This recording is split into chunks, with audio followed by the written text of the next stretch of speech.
ഇത്തരം സാമ്പത്തികമായി നമ്മളെ ശ്വാസം മുട്ടിക്കുക അല്ലെ, അത് വളരെ വ്യക്തമാണല്ലോ.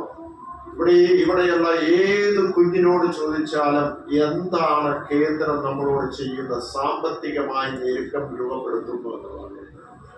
അപ്പോൾ അതിനെതിരെ കേരള സംസ്ഥാനത്തെ മുഖ്യമന്ത്രി ഉൾപ്പെടെ മന്ത്രിമാരുൾപ്പെടെ കേന്ദ്രത്തിൽ ഒരു സമരം നടത്തി.